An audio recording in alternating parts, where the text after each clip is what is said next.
সাধেবাদ। কবি যোগেন্দ্রনাথ সরকার।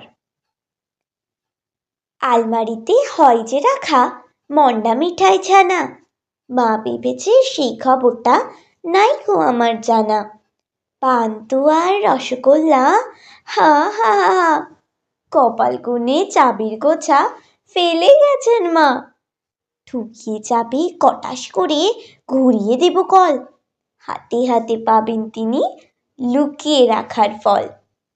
এমনি করে গুটি সুটি চুপটি মেরে যাই, ঢাকনা খুলে টপ টপ পেটটি পুড়ে খাই।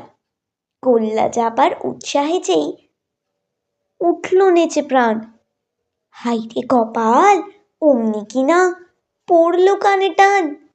টানের চোটে চোখেতে জল, মুখে ভ্যাঁ ধ্বনি।